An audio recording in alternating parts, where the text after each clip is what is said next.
बिस्मिल्लाहिर्रहमानिर्रहीम। मैं हूँ अदील सादिक एडवोकेट। आज का जो हमारा टॉपिक है वो है examination of witness bye police, section 161 CrPC. जो 161 की बयान लिखे जाते हैं, ये उसके मुतलिक आज का हमारा टॉपिक है।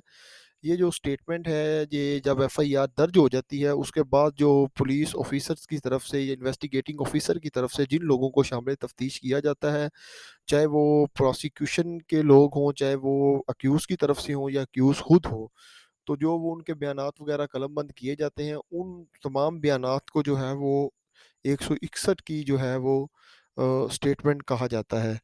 ये जो लीगल प्रोविज़न इसको डील करती हैं वो 161 सीआरपीसी इटसेल्फ है, पुलिस रूल 1934, चैप्टर 25 रूल 18 है, आर्टिकल 46 है। आर्टिकल जो 46 है ये डाइंग डिक्लेरेशन से डील करता है। अगर कोई पर्सन जो है वो पुलिस ऑफिसर के पास अपनी डेथ के मुतल्लिक कोई फैक्ट जो है डिस्क्लोज़ करता है, तो वो बाद में जो है उसको उस स्टेटमेंट को जो है 161 के ही एम्बिट में देखा जाएगा। और आर्टिकल 140 है, ये आर्टिकल कॉन्ट्राडिक्ट करवाने के लिए है। अगर कोई बंदा अपनी 161 की स्टेटमेंट रिकॉर्ड करता है और वो बाद में वही विटनेस उस स्टेटमेंट से रिज़ाइल करता है या उसमें कोई ओमिशन करता है या उसमें कोई एडिशन करता है, तो मुल्ज़म के पास ये इख्तियार होता है कि वो उसको आर्टिकल 140 के तहत जो है वो कन्फ्रंट कर सके। अब examination of witness bye police है। पुलिस ऑफिसर जब तफ्तीश अपनी स्टार्ट करता है और उसके मुताबिक जिस बंदे को भी वकूआ के मतलब जो कुछ भी पता होता है, तो वो ओरली उससे जांच पड़ताल कर सकता है। और वो जो उसकी स्टेटमेंट लिखता है उसको 161 जो है सीआरपीसी कहते हैं। अब सेकंड बात ये है कि उस सेक्शन 2 अगर देखें तो ये एक मैंडेटरी रिक्वायरमेंट का जिक्र करता है, जहाँ कि फर्स्ट में कोई मैंडेटरी रिक्वायरमेंट नहीं है, लेकिन सेकंड जो है वो मैंडेटरी रिक्वायरमेंट है कि वो वकूए के मतलब जो कुछ भी पूछेगा वो बंदा फिर ड्यूटी बाउंड होगा कि वो इसका जवाब दे। इस सेक्शन सबसेक्शन 2 देख के लगता है कि ये क्यूरी की फॉर्म में इसको ज़्यादा अहमियत दी गई है कि पूछताछ, सवाल और जवाब की सूरत में वो जो है वो कुछ चीज़ें पूछे। लेकिन चूँकि ये हमारी तरफ से हमारे यहाँ पे ये ट्रेंड मौजूद नहीं है, तो सेक्शन जो है मैंने भी किसी जगह पे ये नहीं देखा कि क्यूरी की फॉर्म में कुछ क्वेश्चनिंग आंसरिंग की, वो बहुत कम होता है। अब जो सबसेक्शन 3 है वो कहता है कि वो सेपरेट से उसकी स्टेटमेंट को रिकॉर्ड करे और जो अपनी केस डायरीज़ है उसमें उनका ज़िक्र करे। उसके बाद जो है in case of female witness हो तो उसकी स्टेटमेंट जो है वो प्रेज़ेंस ऑफ पुलिस ऑफिसर और फैमिली मेंबर्स की मौजूदगी में ना उसको रिकॉर्ड करे। उसके बाद जो है वो चैप्टर 25 है, रूल 18 है, पुलिस रूल 1934 का statement recorded under section 161 of CrPC. इसमें भी यही ज़िक्र है कि जब भी वो आईओ को एक प्रोफार्मा दिया गया कि इस प्रोफार्मे के तहत जो है वो अपनी केस डायरीज़ में उस स्टेटमेंट का उन लोगों का जो ज़िक्र करना है और जो उनका कंक्लूजन है उनकी सारी सारी स्टेटमेंट्स का, उसका भी उसने ज़िक्र करना होता है कि किन लोगों की मैंने किन-किन लोगों की स्टेटमेंट रिकॉर्ड की, ये केस डायरी में लिखेगा, वो कितने पेजेस पर उनकी हुई, उनका ज़िक्र करेगा और बाद में अपना कंक्लूजन की बयान करेगा कि उनकी स्टेटमेंट से उसकी तफ्तीश क्या कहती है।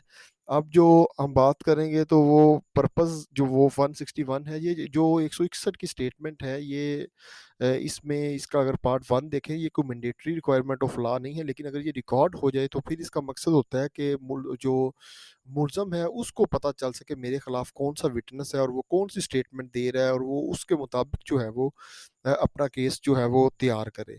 अगर मुलज़म अगर कोई भी गवाह जो है वो इस स्टेटमेंट्स में कोई एडिशन करता है to inline the prosecution case जो है विद सर्कमस्टेंशियल एविडेंस, तो या उसमें कोई चीज़ की कमी करता है, तो उसके पास अख्तियार होता है कि वो आर्टिकल 140 के तहत उसको तवज्जो दिला करके आपने ये जब 161 की स्टेटमेंट लिखवाई, आपने ये बात की, अब आप ये बात कर रहे हैं, क्या आपने उस वक़्त ये बात की थी? तो वो उससे कन्फ्रंट उसको करवा सकता है और ये मैंडेटरी रिक्वायरमेंट है। उस वक़्त वो उसके खिलाफ जो है वो गवाह के खिलाफ वो है वो इस्तेमाल होगी।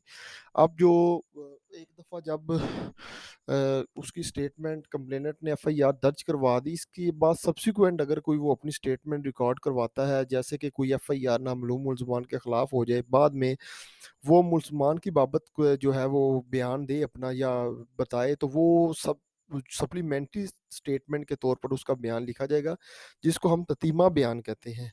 और ये स्टेटमेंट को 161 का जो है वो उसके ये स्कोप में आएगी, उसमें फ़ॉल करेगी। ये कभी भी दरख़्वास्त अंदराज मुकदमा में फ़ॉल नहीं कर सकती और ना ही डराने जो है प्रोसिक्यूशन एविडेंस इसको एग्ज़िबिट लगेगा। और अगर जो डाइंग डिक्लेरेशन की हम बात करें तो जब आईओ के पास कोई मरने वाला बंदा अपनी स्टेटमेंट रिकॉर्ड करवाएगा तो वो भी डाइंग डिक्लेरेशन में आएगी। उसको जो है वो और कोई मसलन के नहीं हासिल हो सकता अगर एफआईआर दर्ज हो चुकी है।